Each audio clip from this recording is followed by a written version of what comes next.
Welcome to Feudo Familiar, Mama. Ciao, Carlo. So, if you've just tuned in, this is a live-streamed chat with my mother, Maria Luisa Rigo. I believe it says on your birth certificate, a.k.a. Mary Lou Carter. Mm-hmm. And people know me as D.A. Carter, Davide Anthony, or David Anthony Carter, or Papa Fire. This is the channel that this is going to be hosted on. So Salute. Cheers. Salute. Salute. Mama, so the way this works is we've each... Well, I cheated because I've got 2 articles. But basically we share articles with one another. Yeah. And then we're going to chat about them. And we're probably going to get angry. You're probably going to get angry. I'm probably going to stay calmer. Family dynamics will emerge, as well as fierce political opinions from... well, you never know. We might actually agree on things. I think we might. And we'll get to that. Mm-hmm. But before we start agreeing on things, let's just sort out the battle plan. Mm-hmm. So I reckon what we should do is start with one of my articles and then go to yours and then finish on that second one of mine. Mm-hmm. What do you reckon about that? That's okay. Okay. So obviously a huge thing that's happened recently has been the Christchurch shootings, which is obviously a massive tragedy and has been the source of a lot of deep excoriation and soul-searching in our culture.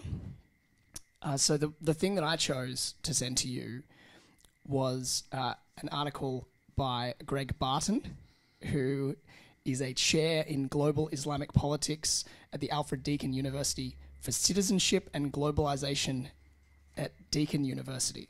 So that sounds like a mouthful. But basically this article is called... The title of this article is Christchurch Attacks Are a Stark Warning of Toxic Political Environment That Allows Hate to Flourish.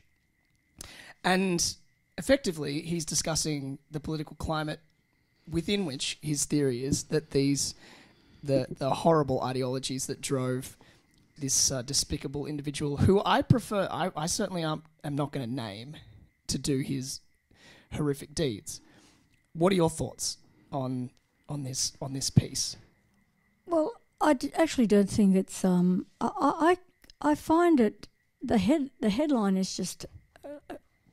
it's just convenient to bring up something like this. It's I don't know what this toxic political environment is, and I certainly don't know how hate is flourishing. In my life, I don't hate anybody. I don't know anyone who hates anyone. So I don't know where all this hate is coming from. What's hate? How has hate flourished? Look, that dreadful occurrence in Christchurch, it's not as if it wasn't expected. It's not as if live streaming mass murder wasn't going to be expected, given all the performance crime that's going on and all these sort of undulations that are reaching to the peak. It's not as if it wasn't expected to happen, because the signs were all there. The signs have been there. The exhibitionism, the opportunity to show off some of the most horrendous stuff and crass, vulgar stuff that's going on. There's no filters anymore. So, but what's your issue with this? It seems like you're saying it's not surprising that an attack like this has happened, and yet you seem to object to this thesis. Well, I don't believe it comes from, this toxic political environment. I don't understand how that headline can be written, because I don't believe there's a toxic well, certainly not in Australia. You've got Liberal, Labor, Greens, Pauline Hanson, all these different dynamics, but I think that's just politics. I don't think it's toxic at all. Not at all. It's right. People have discussions and all the rest of it. And I certainly don't see any hate in it. Well, perhaps I'm just naive. Well, I think that's what I would accuse you of, because it's really clear to me that people like Fraser Anning, for example. Fraser Anning, what a stupid thing to say. Well, the thing That was is just a stupid thing to say. but it's not a one-off, and it's also not it's not a thing that he's resiled from. It's not something that he stepped back from and said, "Oh, I overstepped the mark." He very clearly wrote Don't expect me to defend Fraser No, Anning. exactly. I'm not asking you to. He's despicable, and it makes me quite happy to hear you say that. Because the idea that we don't have a toxic environment when someone's response to this tragedy is to effectively put the rhetorical boot in. Well, let's remember, Fraser Anning got 19 votes. Of course, I remember that. Let's remember, And Fraser Anning got 19 votes. when he ran... And he will disappear in May. And we're all going to be cheering for that. But he did get in on the back of One Nation. So he ran for One Nation, and he got in as a senator based on, obviously, what's his face? Malcolm someone, the guy who got booted because he was a dual citizen. Malcolm Roberts. Malcolm Roberts. That's right. He was not a charming, forward-thinking individual either. And I would say that his ire was directed at another group, another religious group that emerged from the Middle East, namely the Jews, who he wanted to use parliamentary privilege to discuss the fact that they were like running the whole global banking system and all kinds of weird shit that emerged from the Elders of Zion propaganda. Like, that guy was unhinged. And then we got Fraser Anning, who, because once Malcolm Roberts was conveniently... So what I'm saying is toxic political environment. Well, now, I don't believe that he certainly didn't run on any of the toxicity that's come to the fore. He didn't run on any of that. And Pauline Hanson doesn't run on that. Pauline Hanson does not run. She's not a racist at all. Not at all. I have to say... I've met her. I've talked with her. She's not a racist. Well, she wouldn't be racist towards you. The fact that you've met her and she didn't seem racist is... The fact is, Pauline Hanson, I've been discussing and debating since I was literally debating in high school. Since year 7. I think she started rising to prominence in about 98, 99. And 98, 99, yeah. So 98. I remember her vividly, and the era that she ushered in Australian politics back then, which was she was fervently anti-Asian immigration. Now, obviously, she's morphed, and she's now picked a new ethnic group to pick on for political gain. So she's pivoted from, most people who now are living in Australia, the urban environments of Australia don't see Asian immigration as a big problem because you've got hardworking people, they're just like us. The guy who was the captain of my high school was an Asian bloke who is a better footballer than me. He's smart. He got a higher mark in the final exams than me. Shout outs to Mark Nam. I think he's just become a dad. Now, he's a legend. Yes, so congrats. But that, for me, as someone who grew up in the midst of a high school that was literally in the papers as saying there's too many Asian kids at this school, like that, at Sydney High, where I went to school, it was a common thing for us to be... I remember waking up and it was on the front page after we'd gotten destroyed by St Joseph's at football. Yeah, 107-0. Yeah, 117-0.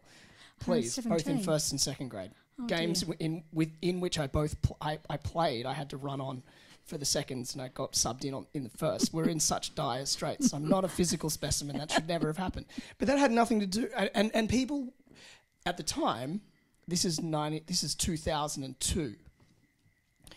The rhetoric was, look, Asian students have taken over this once proud school that was, somehow at some point competitive in rugby before it became selective, and it got taken over by these people who, oh my God, how dare they study for exams? How dare they do well and get selected? It's like there's not an ethnic component to those tests whatsoever, and yet the fact that people were succeeding in a meritocracy just simply because there were too many of a particular racial group that hadn't been there previously and now was there. It was mind-blowing to me because I was thinking all these kids who I'm going to school with and I enjoy the company of because they speak like me.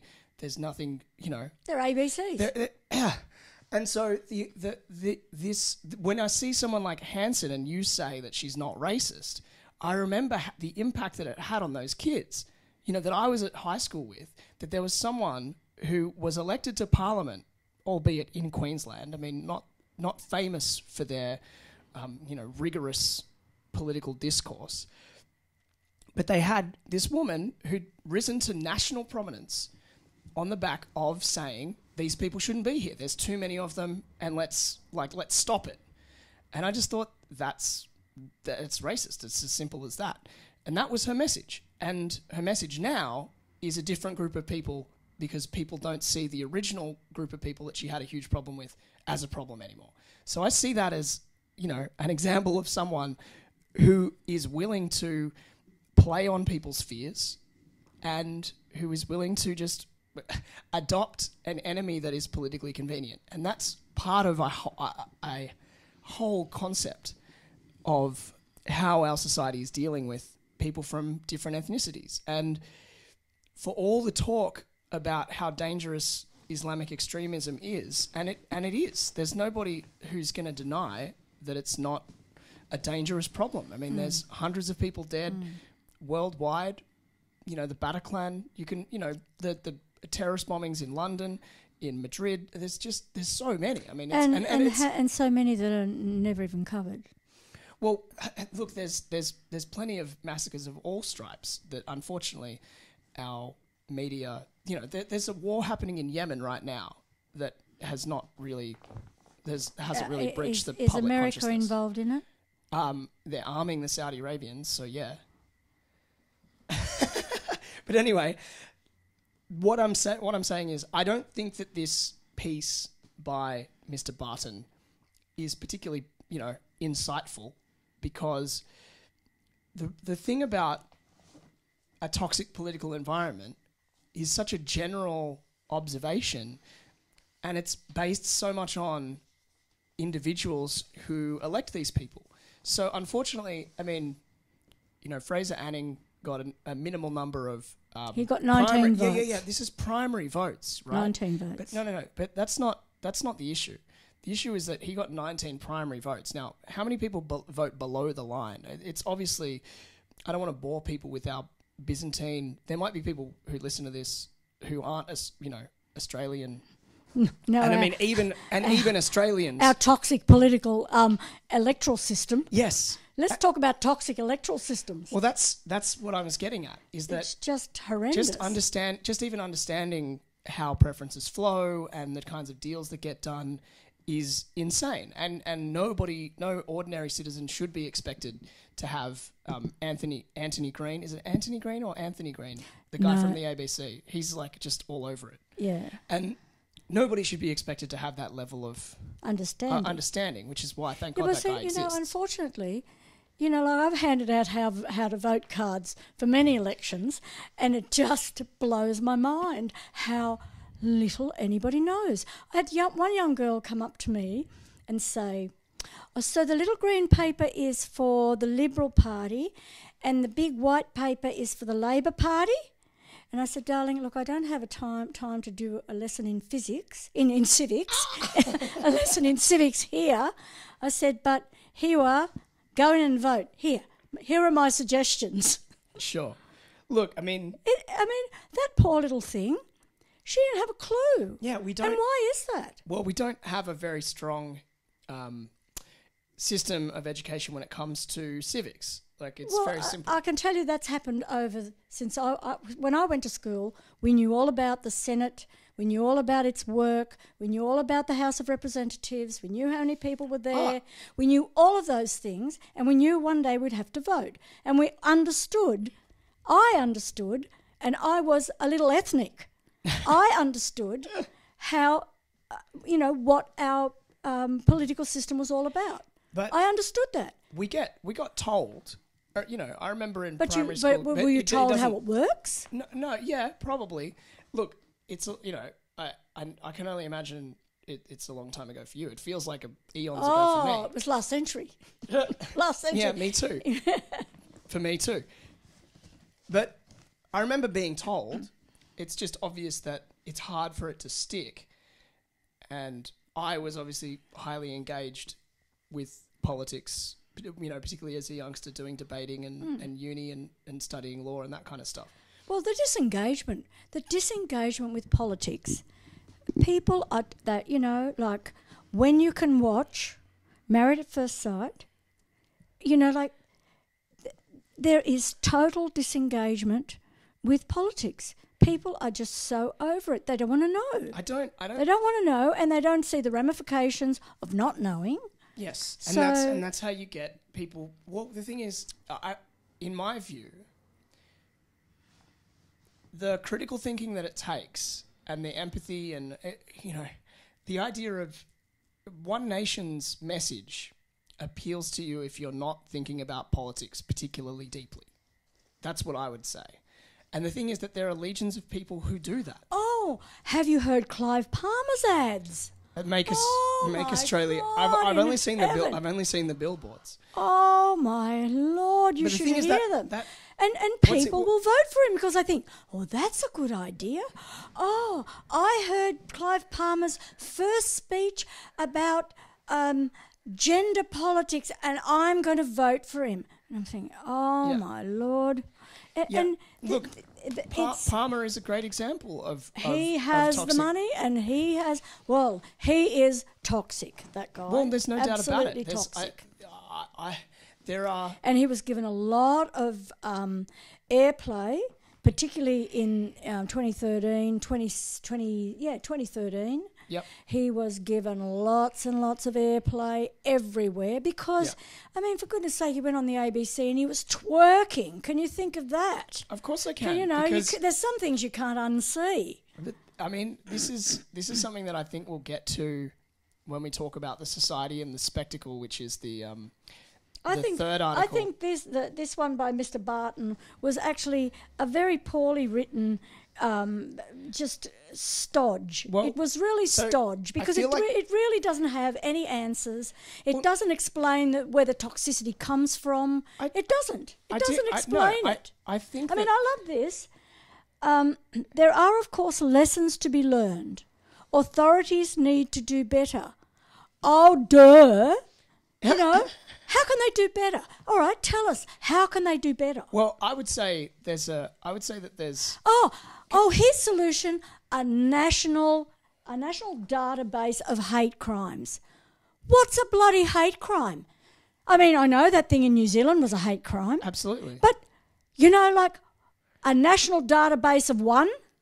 Now that's a hate crime. Sure. But what is a hate crime? Most aren't as clear cut as that, but there's clearly hate crimes. Well, for example, tell me what a hate crime is. Well, I don't know. Okay, a hate crime is a crime that's specifically, intended to harm people of a specific ethnic or national, or religious minority or majority. Who cares? It's if it's a politically. Ethnically, or religiously motivated. You see what I mean? It's like if you just a random. I'll tell you what a hate crime is. I'll tell you what a hate crime is. The shooting of Scalise on a baseball field. Who's that? Joe Scalise. I think his name's Joe. He's a Republican, and some lunatic Democrat turned up with a gun and tried to shoot him and other people on the baseball field. Yeah, okay. Now that's a hate crime. If he's shooting him because he's a Republican, yeah, that's a hate crime. That might qualify. But is he randomly shooting other people as well?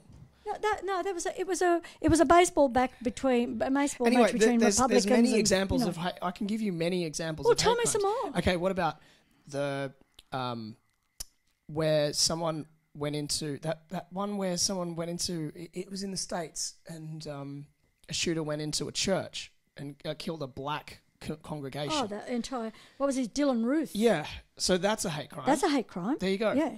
So if you want to know, it was a hate crime on two levels. Of course, hate crime on black Christians. Black Christians, it's exactly. Terrible. And so that if you need more examples, there are more like that.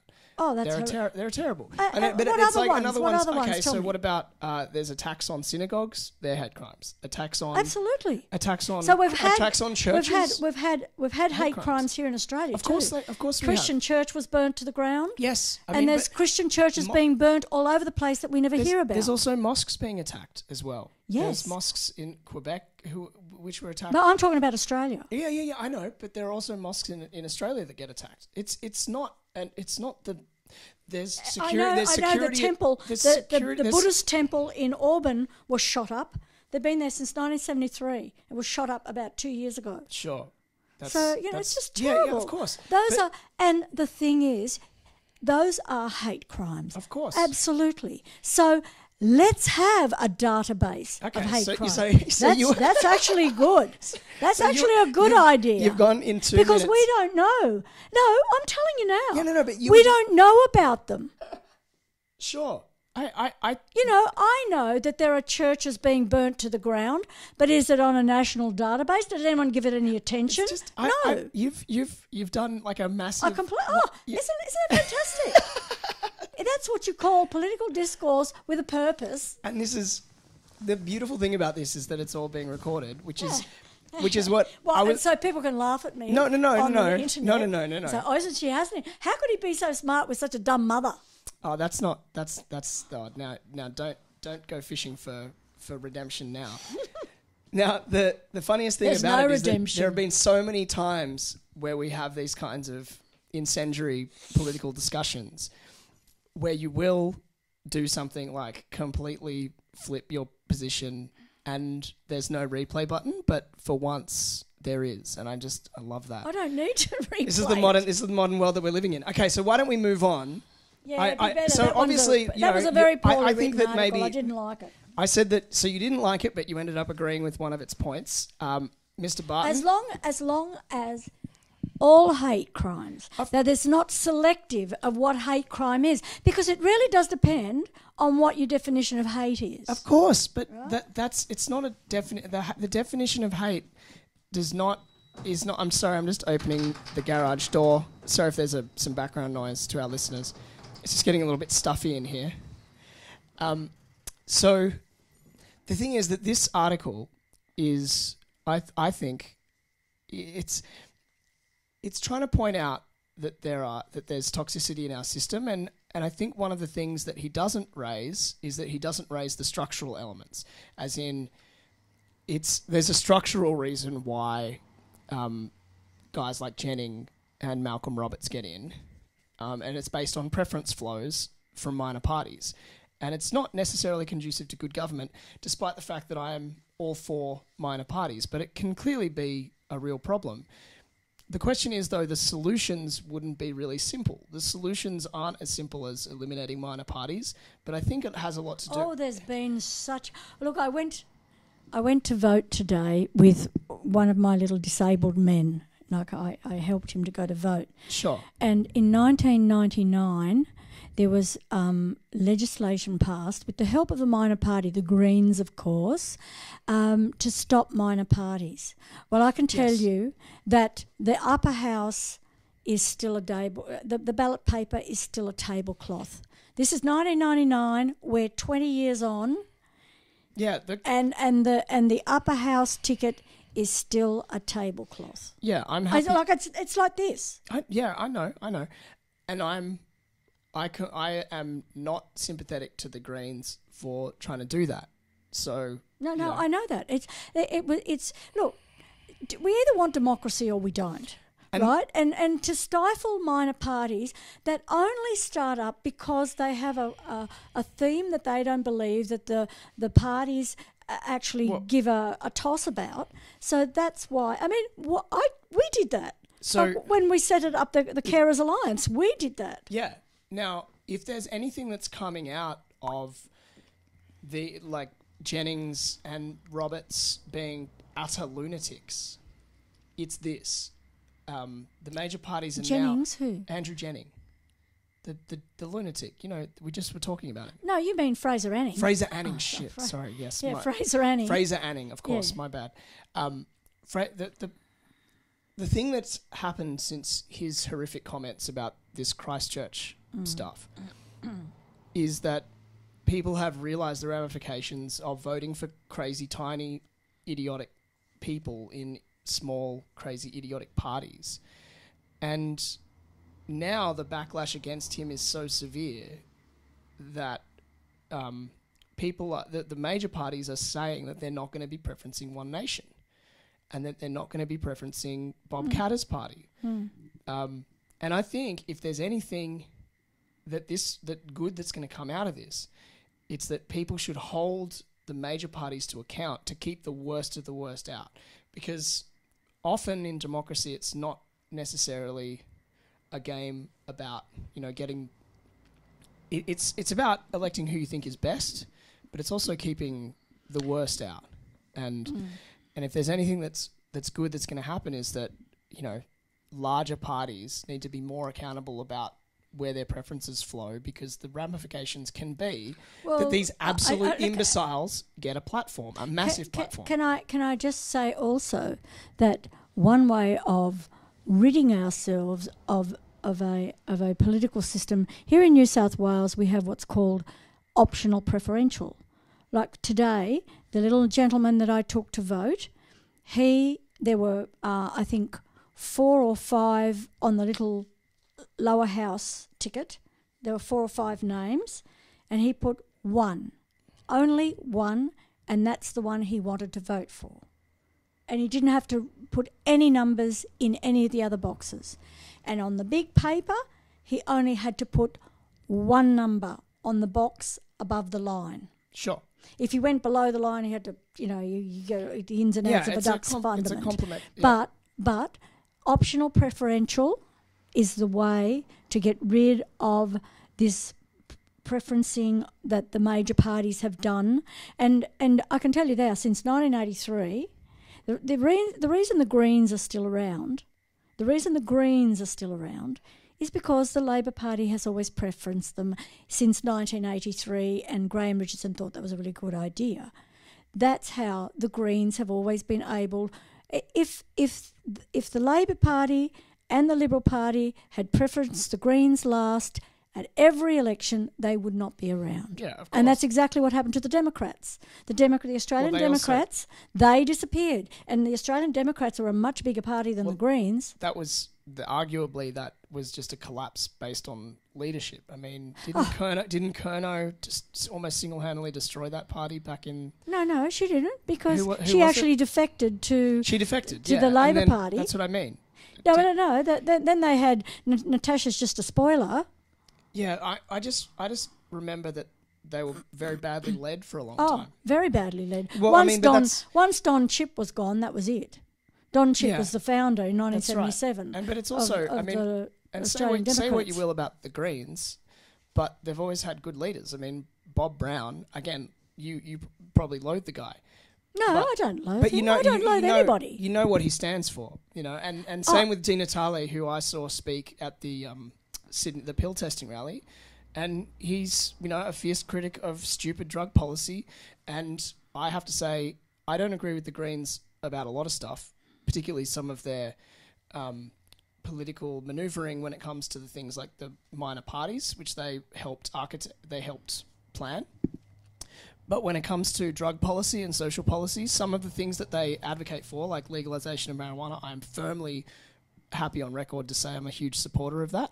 And when it comes to their policy of, being pro-pill testing, they're one of the only major parties that are willing to, get out there and say that.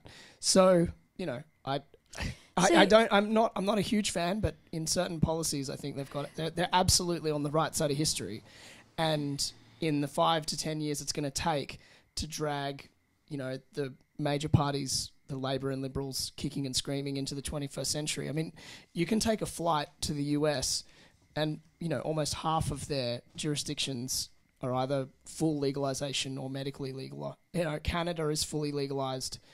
Israel is now exporting marijuana. So is Norway. It's just bizarre. Some of the countries that are growing and selling and creating huge industries out of this stuff are not even...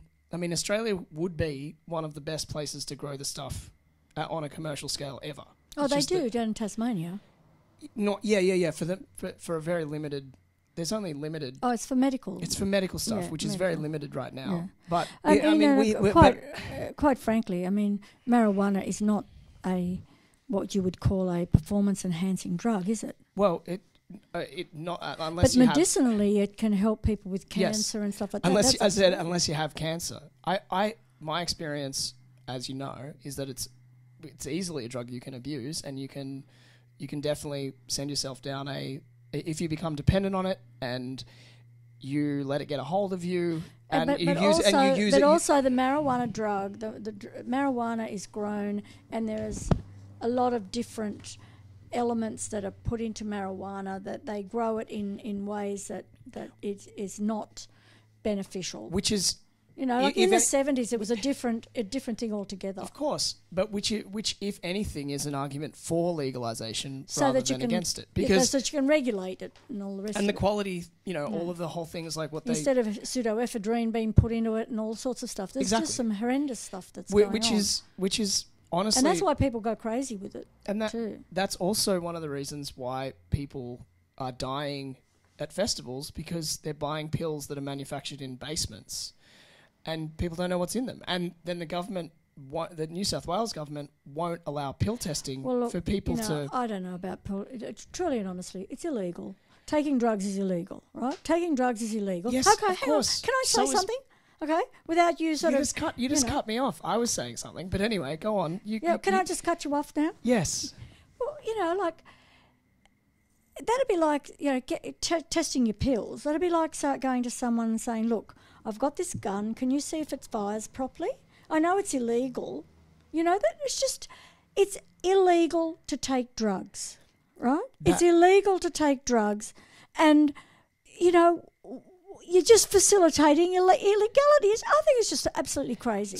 I think it's crazy. So, and even if it makes people safer. Well, are you finished? Sorry, I don't want to interrupt you. Well, why would you be saying, look, I'll test your pills so that you can take something that's illegal? That is just the craziest thing ever. That is just so crazy. Are you finished? Yeah. Okay. So Convince me otherwise. It's been shown by Dr. David Nutt, who was the head of a big drug research organisation, government drug research organisation in the UK. He did this massive study, and he ranked the dangerousness, the harms caused by drugs of all stripes, harm to self and harm to others. Now, alcohol was near the top of the list as one of the most dangerous. I'd agree with that. Tobacco was also near the top of the list, was probably the top of the list.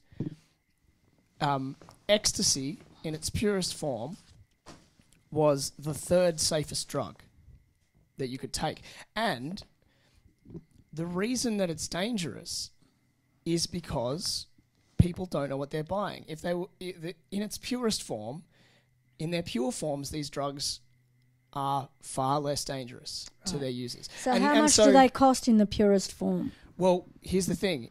As a user, you don't even know. You have no way of knowing what's in the stuff that you buy because of it's illegal. Let me just finish. So these things are proven safe if they're made by people that know what they're doing. Now, the people who are buying them don't have a good source of finding out if these pills are good or not. So effectively what the government's saying, it's if you think about it like a law and order issue, is that's the way you're thinking about it. You're thinking it about, okay, so people want to do illegal things, but it's a dangerous illegal thing, so we should help them figure out how to make the illegal thing safer. But the reason why it's illegal it has nothing to do with safety. The reason why it's illegal has to do with the fact that these drugs change people's consciousness, and they're not patentable. They, for me, it's a mystery why they're illegal in the first place. Because if you have if these drugs, it's about money. Yes, exactly, and it's always about money. But so this is why I'm trying to convince you that the very reason of their illegality is not justified. It's not justified by the harms Okay, so firstly, just your argument, you're stating plainly it's illegal. Well, it used to be legal to beat your wife with a switch no thicker than your thumb. Now, that's not a good law, okay? So from first principles, I'm arguing against that law because I don't think it should be illegal to change your consciousness if you do no harm to other people. And the harms are greatly minimized if it's a legal market where people can test the quality of their products. Now, when it comes to pill testing, yes, it's going to be. It's absolutely fraught. Just from a liability point of view, like you might test one pill and you got another pill in your pocket. You bought it from the same guy, and who's to say? I certainly wouldn't want to be taking the liability on about that. Well, of course, but the people who do the pill testings, they're not taking. It's still like we test it and we're going to tell you what's in it, but it's still a buyer beware situation. I mean, there's no way. Yeah, but the thing is, are they going to test every pill that someone's going to bring into the? I mean, it's just totally crazy. It's not totally crazy. It's just let me Can I just say, sorry, these are supposed to be music festivals. They sound like drug festivals with a bit of music.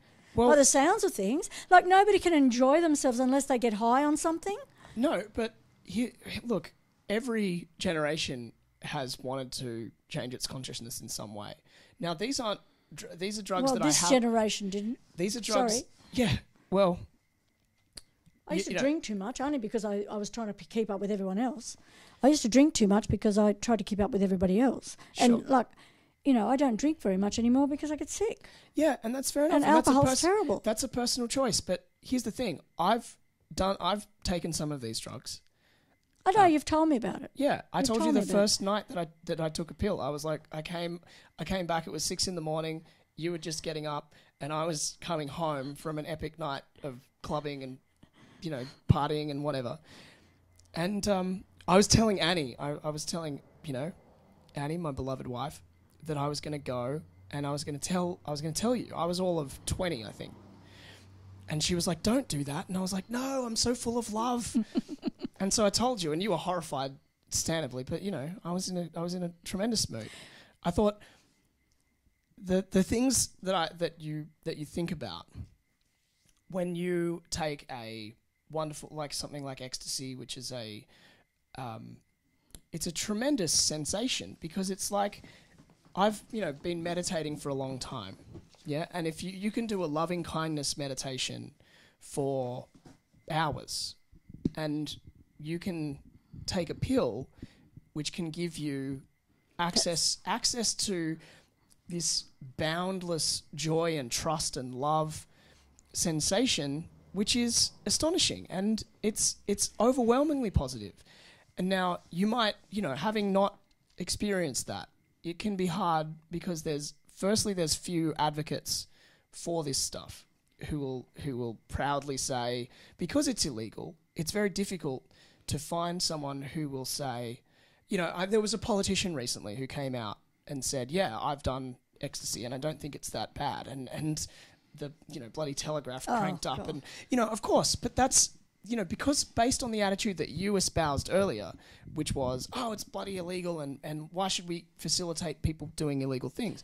Well, firstly, if you've done the stuff, you realise that there's a huge positive benefit, and the kinds of studies that are coming out about MDMA, right? Yes, show that it can solve PTSD. So at one blow, we can both look at a problem, which is the absurdity of our drug policy, and we can solve another problem, which is that we've traumatized a generation of young people by sending them to bloody completely useless wars, and they've seen horrible shit. They've come back and they're broken people, broken men, broken people, minds, and all the rest of it. All kinds of brokenness, and this stuff can heal people, and yet, for the most part, except a few enlightened pockets where the work of MAPS, the Multidisciplinary Association of Psychedelic Studies, have done amazing work getting these studies off the ground, because LSD, when it was in the 70s and 60s... What are you going to do? You've got broken men living in drain pipes and homeless and all the rest of it. and it is just, why can't you heal them? And I agree. I mean, you talked to me about this, and I just thought, well, and it's about money. Of course, it's about money. It's always about money. Nobody owns the No, if let's say Bayer or Pfizer or someone came out and said, "Oh, guess what? We've patented MDMA," but you can't do it. It's not doable, and so there's no interest in drug companies. Because they can't make money off it. Yes, that's right. Well, so this is where the government should be doing that stuff. But here's the thing: there's a massive machine with a vested interest in that in is keeping people ill and also enforcing. You know, what would the legions of police that patrol these festivals busting kids do if they weren't meant to be doing that, and they were actually looking out? Well, okay, how much actual crime should you be busting instead of sending hundreds of cops with sniffer dogs into music festivals? If instead your policing looked a lot more like Amsterdam, where you have like friendly cops on bikes driving around the park while people are enjoying massive spliffs and getting high on mushrooms perfectly legally in Vongel Park, then you don't have the same. You're not facing the same problems. Yeah, this is the problem. We've got mosquitoes in this studio. Sorry, Mama. So look, we've pivoted to talking about drug policies, and I hope I've made an argument. When you spoke to me about the work that was being done with traumatised soldiers coming back from Iraq and Afghanistan, and people whose minds are totally broken. And this is the same drug. This is the same. Absolutely. So this is medicine that's been shown to be. Sorry, can I just finish? So the FDA in the US, times are so bad, and the struggle against depression and PTSD is so severe that the FDA, which is not a traditionally psychedelic drug, they are very not pro psychedelics or mind altering they're very substances. conservative in there. Yeah, and they said, the FDA itself said that this, there was a psilocybin study as well, a magic mushroom study, and they've said that it's a breakthrough. It's a breakthrough treatment. So for them to acknowledge that these substances which have not been studied, and same with marijuana, the tide is just beginning to turn, and they're now finally finding that it has amazing benefits. And again, the problem is that nobody's patented these things. Nobody's patented. Nobody has patented MDMA. The only one of these drugs that ever had a patent on it was Sandoz. It was LSD. When it was first discovered, it was owned by Sandoz. And, there was just, because people learned how to make it and it got out of control, it was part of the culture war. And that's exactly where we are right now with MDMA and psilocybin and still LSD as well. In the past, doctors used to prescribe LSD. And doctors used to prescribe heroin. Of course. Doctors, and they were prescriptions. You used to go to the doctor, and the doctor would send you on a trip to the seaside because you needed to go on a trip to the seaside. But look, I mean, I hope that I've mounted a good case for pill testing for the reason that, firstly, these drugs should not be illegal based on the fact that they are not harmful. They have positive benefits, and when they're made properly, they are not dangerous. Well, in that case, they shouldn't be illegal. I agree. Right. And so that's the bedrock. Well, so kids going to the concerts could buy them at a kiosk on the way in. Yes, that's right. And so when you say you're against pill testing, I think pill testing is an incremental step towards legalization. Okay, because there is a problem with kids taking bad pills and they shouldn't die. And I'm very pro young people not dying. Having been a young person who took some of this stuff and survived, I'm very happy to have done that. And I feel like there's nothing that's going to ruin your festival experience than being dead. And I really enjoy music festivals, and I advocate for people to survive them. And I think that these experiences that you can have on psychedelics are worth some risk, but they're not worth that much risk, and therefore you It's should. a terminal Therefore, risk. you should. It's a terminal risk. Therefore, you should be able to test what's in your pills. That should be a thing that we should do as an enlightened society, because it's about harm minimization. If you think that pill testing is a bad idea, then you should also advocate for the shutting down of the safe injecting centre, where there's not been a death ever. You know, if people can take drugs in a safe environment where they're being watched over by professionals, the outcomes are better.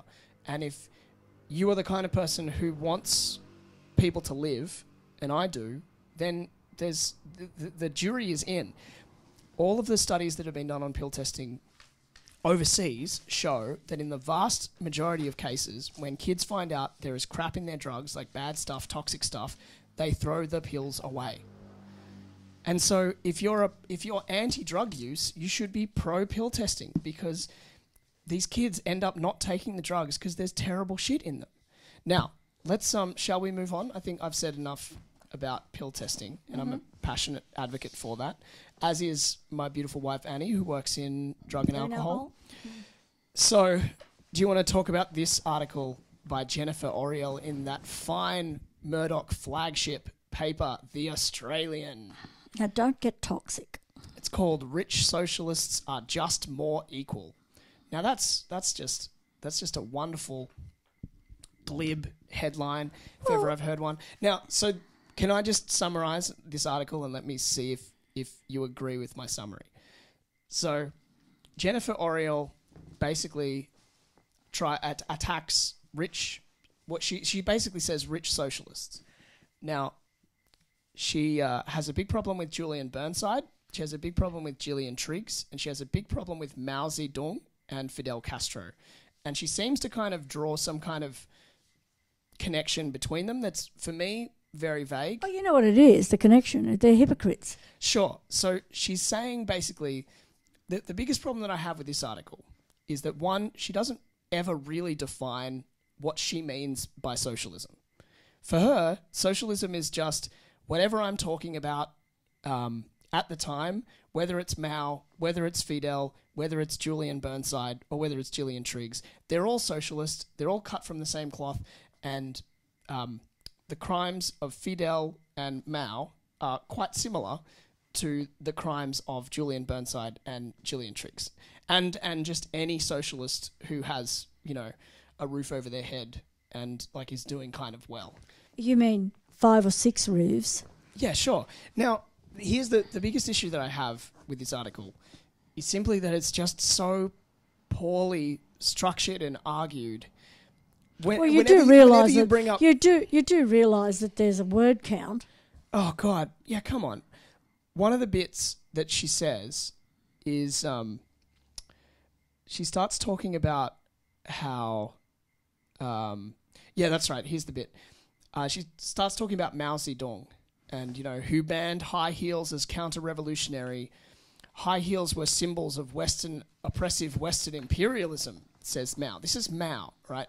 Mm-hmm. Of course, she goes on.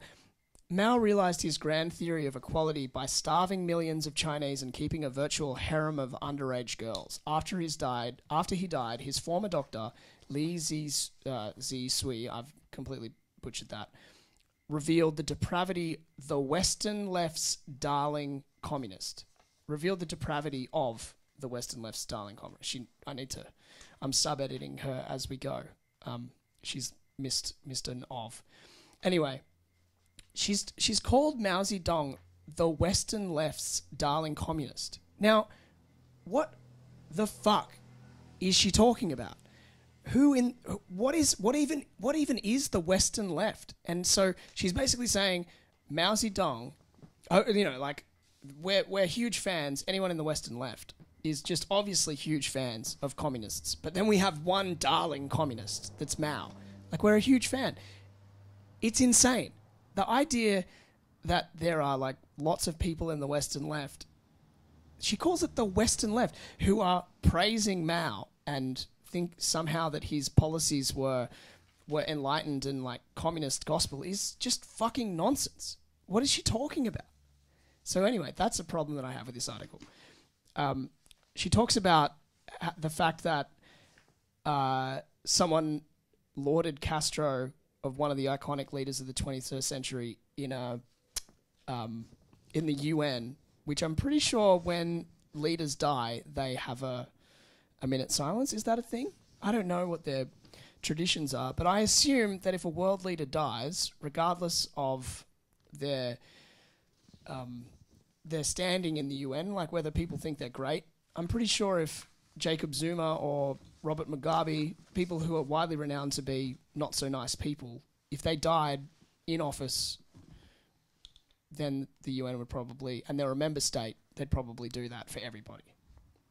So anyway, I don't think that's something she raises in the article as like a terrible thing.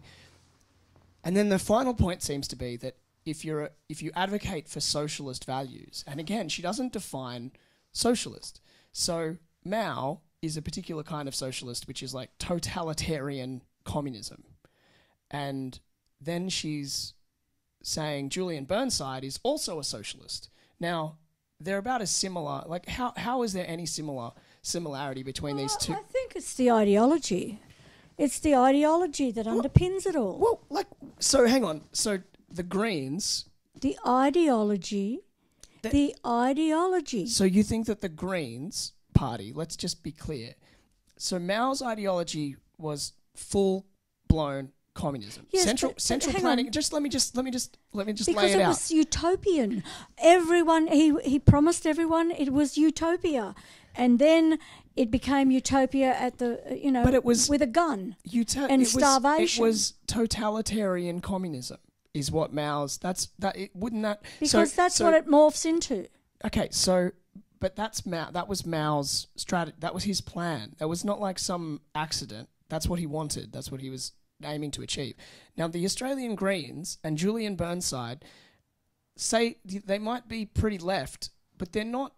Their policy is not smash the state, destroy communism, destroy capitalism. Socialists. Yeah, but the thing is, socialists. When you do not define what you mean by that word, then it loses all meaning, okay? You can't say Mao was a socialist, Julian Burnside's a socialist. They're both hypocrites because they do not abide by the, aesthetic principles by which they think that everybody should live in perfect equality.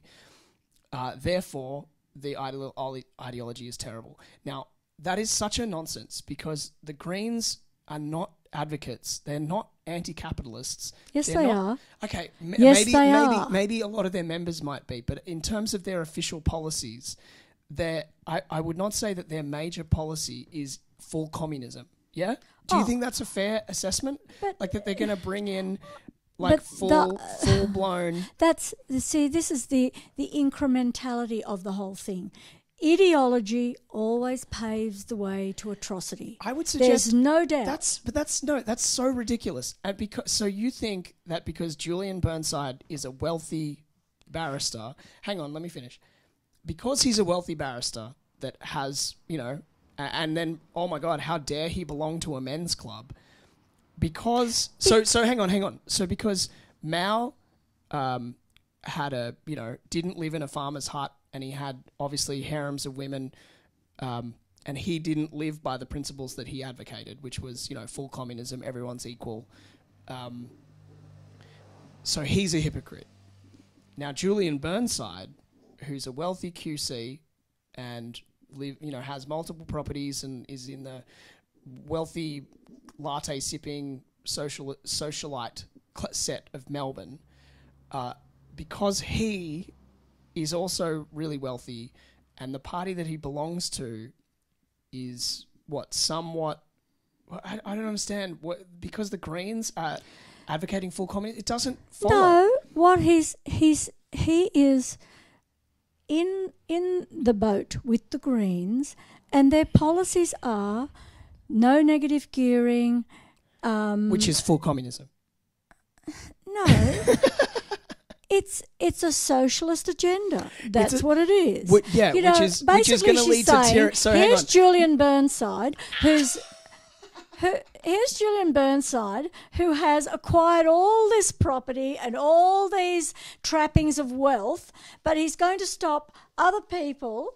Now that he's acquired all of that, he's going to stop any other people having the opportunities to do that. That's what it is. And eventually, death duties, the thing about his private club is because the Greens don't believe in private clubs. They don't believe in that. Sure. Well, look, I think that there's the accusation, if you're going to accuse Julian Burnside of being a hypocrite, all I suggest is don't also compare him to Mao and Fidel Castro. That's all. I just think that that's facile. You know Godwin's law?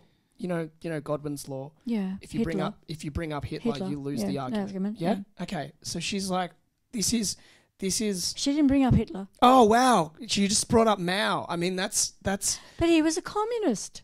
Yeah, but here's the thing: the Greens aren't. Julian Burnside aren't. And you socialism literally said, is the birth mother of communism. You literally said ideology leads to tyranny. No, I said ideology leads to atrocity. Right. Sorry, and atrocity. That's what it does. You see, that sounds. Well, you think about it. I have this ideology, and that's what I believe in, and that's what I think is good for you. And you don't agree. How am I going to make you believe what I believe? What are you talking about? This article is meant to attack Julian Burnside and Gillian Triggs. And she does it trying to draw parallels between the hypocrisy of Mao and Fidel Castro. Now, so what? You might agree. She's trying to do hypocrisy writ large. You've just said she didn't. I said Godwin's law. And you just said she didn't bring up Hitler. That's because Hitler wasn't a fucking communist. He was a socialist. Oh, that's so ridiculous. Well, no. According to your definition of socialism, where you don't define it at all. Well, isn't socialism taking control of the means of production? That's socialism. That's also there's elements of seizing control can be interpreted as socialist, but also it's a standard maneuver of totalitarian regimes. Now, here's the thing: when people say that Hitler was a socialist because it was the socialist, he had socialist in the name, right? But the thing is that Hitler didn't nationalize massive industries like he did. No. He nationalized some stuff, but massive, large companies were still allowed to operate. Now, and why were they allowed to operate? Why were they allowed to operate? No, we can't have this argument. Why were they allowed to? We can't have this because they were making stuff for the war. Now, we are not going to have this argument because it's fucking absurd. The idea maintaining that Hitler was like a secret socialist and that he was actually on the left, not the right, that's ridiculous. I'm not having that argument. We can maybe do it next time. He was a socialist. Oh, that's fucking ridiculous. This is absurd. Where the fuck do you think that you're getting that from? This is history. This is actually... It's in the name. Oh, right. There you go. And that's all you have. It's so but according to your... So hang on. So the Socialist means of production. The Socialist Democratic Republic of North Korea are democratic. So they're... Because, I mean, they had a really great turnout. I heard they have 99.9% turnout. That is a very envious figure for a democracy. I know. So it's just... All you need is the name. So it's the Democratic People's Republic of Congo. They're also a full... Democratic Republic. Republic. And all the republics, most of the republics, the only republic that isn't a totalitarian one is America. So it's just... It's a republic. So it's just... But I mean... Constitutionally crowned republic. But according to you, so because Hitler was a socialist because the Nazi Party had the word socialist in its name. That's what it was. Well, no. You see, all historians agree that he's a fascist. Now, you can quibble about that, but you're just wrong. Like I invoke Dan Carlin on this one. He had a discussion with on the podcast, on his podcast with Daniele Bolelli, who is a professor of history. Daniele Bolelli. Now, so look, when Dan Carlin is firmly on your side, I rest my case. I don't need a more authoritative modern figure about historical analysis. Weren't we talking about hypocrisy? No, we were. And just saying how facile it was to say, look, Julian Burnside, you said earlier in this discussion, don't make me defend Fraser Anning. What's his name? Is it? Yeah, I got it right this time. Fraser Anning.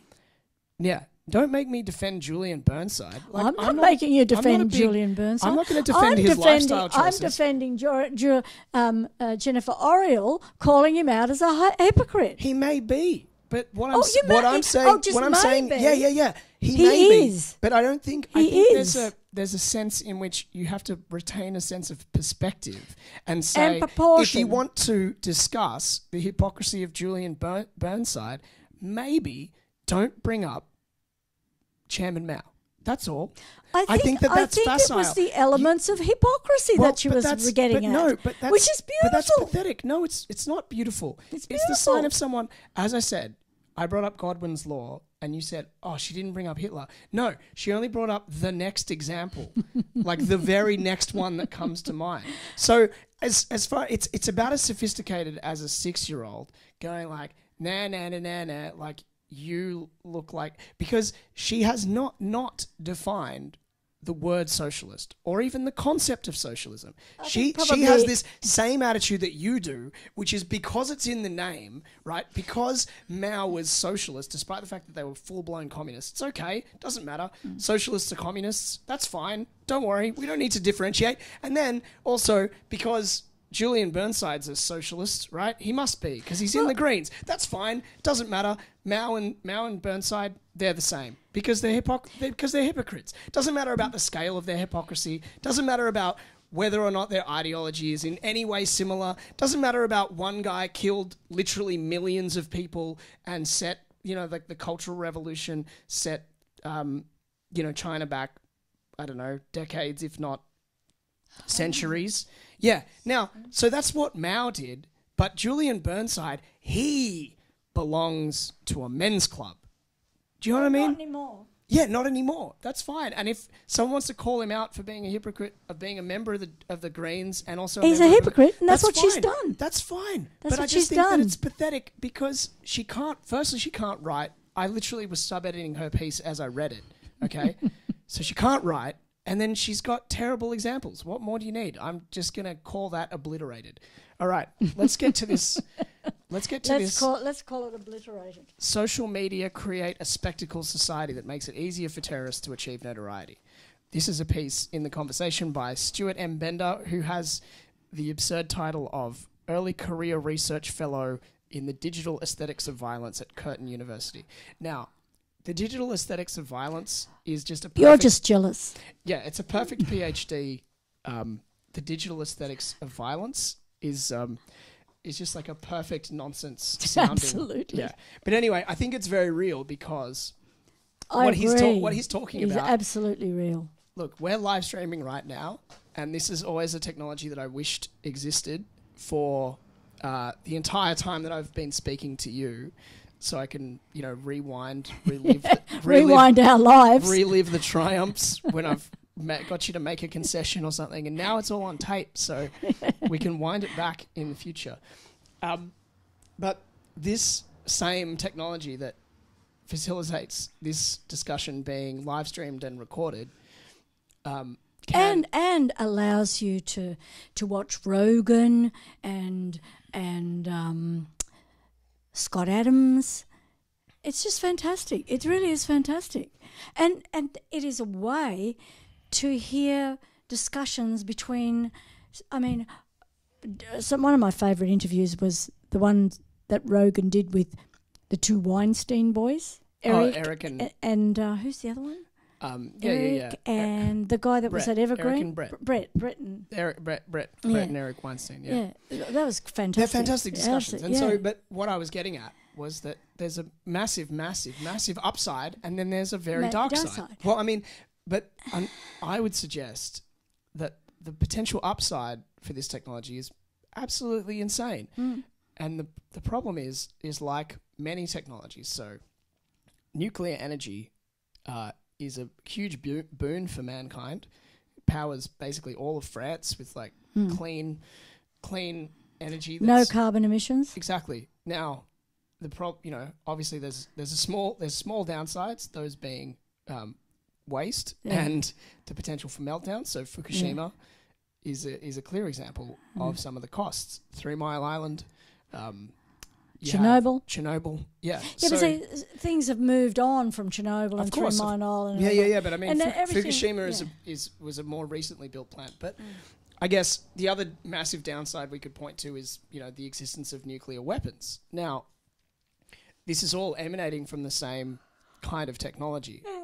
Pardon me. Sorry. And what this piece is kind of pointing to is that effectively the media has never particularly done a good job of denying notoriety to mass shooters and I think, though, my theory about it is that the media is a mirror. So society, we get the kind of media that we want because we dictate what succeeds by what we consume. And now what does really well in the media are stories about the kinds of things that fascinate us as humans, like violence, people who transgress the boundaries of society so greatly that we can barely imagine how they were inspired to do these horrific things. I mean, think about people like the Unabomber, like Theodore Kaczynski, gripped the States with a culture-changing level of fascination because of his ability to wield the threat of death across a huge space of time. And I feel like this type of activity is going to become like the new thing. Of course, it's going to grow, like antisocial, vicious violence on social media, I think is destined to grow based on the success of this incredible violence in Christchurch, and it's a very perverse set of incentives that are driving it. I read some stat, I think maybe it's in this article actually, that Facebook and YouTube pulled down 1.5 million. 1.5 million copies of this. Yeah, within 24 hours. Yep. Within the first 24 hours, it removed 1.5 million videos. The video was taken down within 20 minutes by Facebook, which said that in the first 24 hours, it had removed 1.5 million videos of the attack globally. Yeah. That would be nothing. There's so much more people who've just kept it.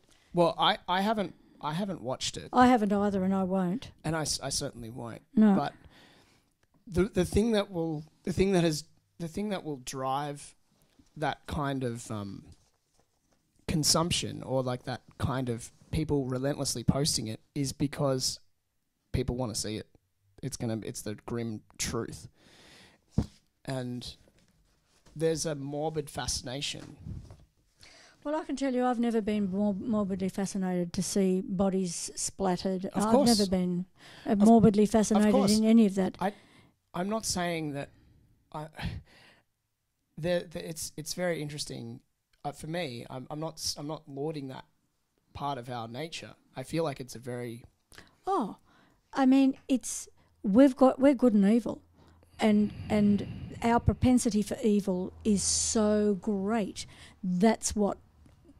I mean, you only have a look at what's happened in the 20th century to know how evil people can be. And they're ordinary people who have children, jobs, and they are evil to the core. Well, evil to the core. An entire nation was evil to the core. Sure. I mean, and we're talking about Alexander Solzhenitsyn type stuff here. But no, I'm talking about the Godwin word. Yeah, no, of course. I mean, but what I'm saying is, so Solzhenitsyn was commenting about the gulags, but it applies across the full spectrum. And it's the dichotomy of what we are as human beings, because we have to know that in us is the propensity for the greatest evil that there can be. And we can be so evil. And what is it that triggers one person to go out and commit this horrendous evil, while others who might have evil with them don't? Yeah. You know? Well, that's a mystery. Well, that's what's so fascinating about this particular evil dude from Christchurch, is that he was steeped in internet culture to the point where I haven't read his manifesto either, and I don't intend to, but from the reporting that I've read about it, it's all over the place. Well, no, and he's suffused it with like internet memes and that kind of thing. And so for me, that's what's so fascinating, is that part of his it's 76 pages. Part of his inspiration is the internet. steeped in the internet trolling culture, but he's just taken it to its logical conclusion, which is where you actually get a weapon and kill people live on camera, on stream. Now, it's kind of terrifying because I've only seen a still of one frame really of the whole thing, which is not violent, but it resembles a first-person shooter. It resembles like the kinds of games that people play. And so this is going to be one of those things that fuels another great moral panic about violent video games and so on. But I think that this particular individual is so far beyond that. He's so self-radicalized and he's so obsessed with internet notoriety that for him it didn't matter that he's going to spend the rest of his life in jail, because he's done something that's so it's hit the zeitgeist so hard that he'll be famous in his own way, and that's his reward. And I think that's what this article exactly. Yeah. And what's so terrifying about that is how difficult it's going to be to deny him, because the nature of social media is such that extreme events like this are the things that bring people together and the things that inspire people to express themselves. So it's after the bombing in London at the Ariana Grande concert, where people are in the thick of it, and not only does the thing happen like at the Bataclan, where people were on social media discussing that they were in danger or trying to escape, or they were hearing the gunman while they were running around, that kind of stuff. So social media is enmeshed in what these tragedies are. They're reported on by people who are the victims in real time, and what we're seeing now is a vision from the perpetrator in real time. And that's, although this isn't the first time that someone has committed violence live on the internet. That's what he discusses in there. Exactly. So he discusses that in there, and that's what makes this such a good article. Is that often compared to the other article by that other fellow from Barton, whatever his name is, Graham Barton. That article was rubbish compared to this one. This is a really good article. If we're going to create a hierarchy in my head, I think that this article by Mr. Bender, Stuart M. Bender, it's the best one. Is the Social Media Creates a Spectacle Society is the best. I would then. My opinion is that Mr. Barton's piece would be the second best in this. Yeah, okay, well, we can disagree in terms of our ranking. I think that's entirely predictable. Sure, of course. Because, my two articles are the two best. But this is... And the thing is that I get that people are somewhat surprised at it. I'm not surprised in the slightest. Well, Waleed, I think this is the conclusion of narcissistic... there's a real narcissism that's been created in the mindset of people. You have to be famous. You have to, there's a narcissism that is so revolting. I mean, that's that's narcissism to the nth degree. Yeah, the most malignant form possible. Yes. Which is where you're the using malignant narcissism, where you're literally using people's lives as almost like a prop. A prop.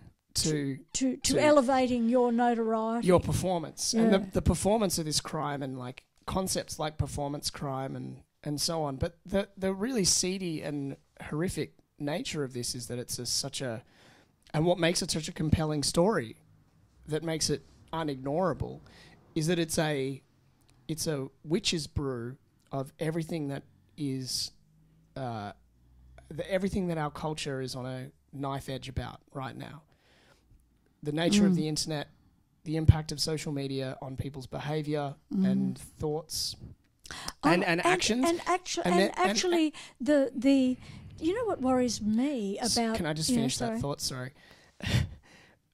It's the impact of social media and its impact on people's thoughts and behaviour, and also the treatment of a minority and how so Muslims being attacked in a place of worship as alleged retaliation, for what they've done. And if there's any form of horrific justice you can imagine, it's the justice meted out on innocent people for the perceived for their share in the perceived crimes of people that share literally the same religion. And it would be akin to, we find it horrific when terrorists attack Western targets, and their ostensible reason for doing so is based on the violence that's been perpetrated against them, let's say in the Iraq War or the Afghanistan War, and we're outraged. We're like, how dare you take it out on innocent people? And yet, don't tell me you don't think people are outraged with what happened in Christchurch. No, of course people are. What I'm of course it's they. No, outrageous. I'm not saying. Of course it's outrageous. Particularly when they're in their place of worship. Exactly, of course. Where they're praying to God, they're praying to Allah, because they see that Allah is greater than them. They're in a place to venerate and honour and pray to something greater than them. And humility and reverence it's all disgusting. Those things. It is and so appalling. Of course that is so true. It almost goes without saying. It's just such a horrific crime.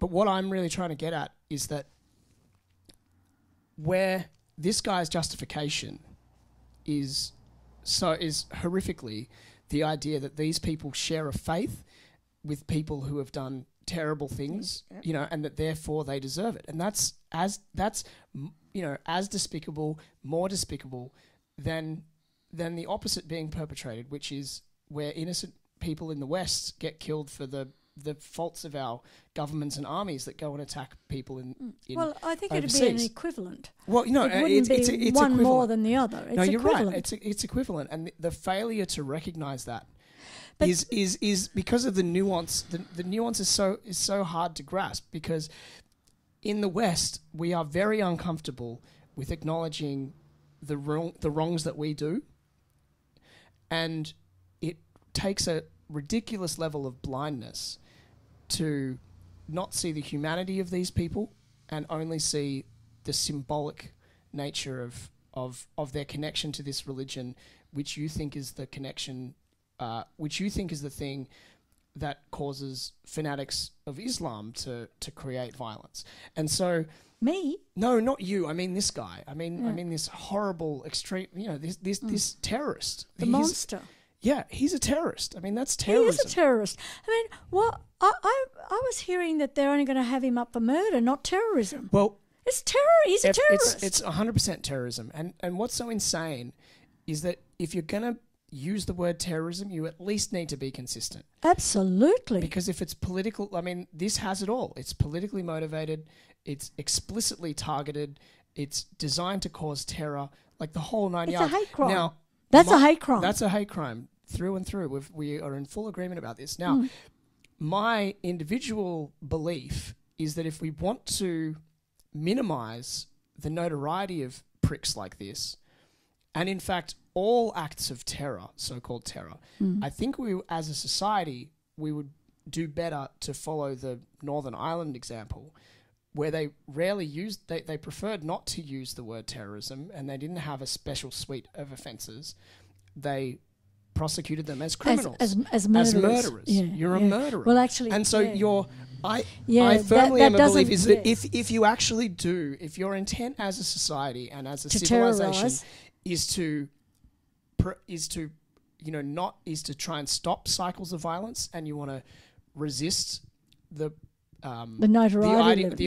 ideological element of terrorism, and you don't want to actually be terrorized, then the best way is to deny notoriety, deny a cause célèbre, completely ignore any political avenue or political ideology or mentality that people have, and look at the crime. What did they do? What is the crime? This guy murdered 50 people. Yep. You get 50 life sentences, exactly. and that's it. We don't care about the political aspects. We don't care about your Mein Kampf. We don't care about your fucking manifesto. No. All that matters is that innocent you people... murdered 50 people. And if that... But the most important thing is that that's applied equally. Now, if you're going to do that, if it's the fuckwit who did the Sydney siege, or it's this psychopath who's murdered people in the mosque, effectively, if you're going to call them terrorists, they're both terrorists. If you're going to call them murderers, they're both murderers. But you need to be consistent. Yeah. And that's the main thing that that enrages me, is that you can, when people talk about the way people get treated differently based on their ethnicity, you can instantly tell the ethnicity of someone who's done a mass murder attack if they get instantly labelled a terrorist or just a lone gunman. Like the Aurora shooting guy, that guy's not a terrorist, and you're like, oh, okay, so I know he's white. Which Aurora? You remember the Aurora, the guy who shot up the movie theatre in the States? Oh, and killed 12 people or something. Yeah, so... He's a murderer. Of course he's a murderer. I mean, but also... But he had no manifesto. He just murdered people. For sure, but it's also a terrifying act for all those people. Absolutely. So it's like, is it about the body count? Is it about people being scared? Exactly. Oh, yeah, I know. I feel like the whole concept, the whole notion of terrorism is a misnomer. Yeah. Because it's undeniable that politically motivated violence exists. But if you want to address it in the most effective way as a society... Yeah. Then you need to bleed out all of the political ideology. However, the reason that doesn't happen is because it's politically expedient. Because if there's an enemy that is politically motivated, then that's being tough on them is a way to get votes. And that's why when you're mystified at the start of this conversation, you were saying, where's all this hate? And it's like, it's easy. It's a vote winner. Because if there's a perceived enemy and they have a particular religion... everyone has to have... and it's not even a particular religion. It's what happened... We mentioned the H word. That's what happened in Germany. There had to be someone to hate. Yeah. And they wanted them to hate the Jews. Sure. And... it wasn't just Hitler. I mean, all of Europe. It was horrendous.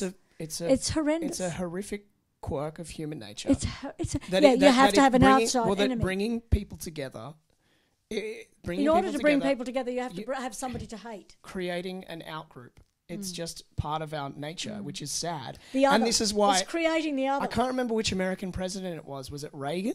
Who said, if only there were aliens, if only aliens came down. It was now, I'm not a huge fan of Reagan as a individual and his policies and so on, but I think that's one of the most sensible things that he said, is that if there was some kind of... And he also said the 8 most terrifying words in the English language is, I'm from the government, I'm here to help.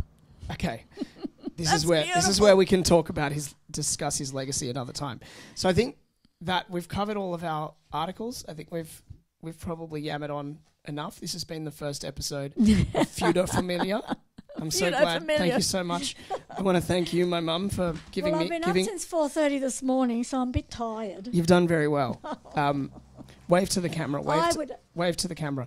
Good night, everybody. I would love to discuss Lord Acton's on liberty. Oh no, Lord Acton on liberty, power, and the light of conscience. Okay, can we do that next time? We'll do that next time, next week, maybe. Maybe next week.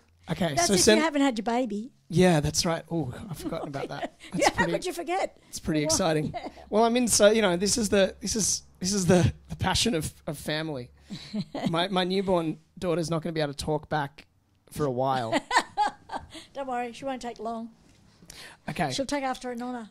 Thank you so much for being my guest, Mama. And she's going to be conservative, you know that, don't you? Yeah, my unborn daughter is undoubtedly with two hippie parents. Two hippie parents. Like Annie and I. Good night. Good night. Thank you very much. Anyone who's been tuning in, this is the first episode of Feudo Familiar. Feud family. Don't worry about that, Mike. Wow, you've got some fantastic equipment.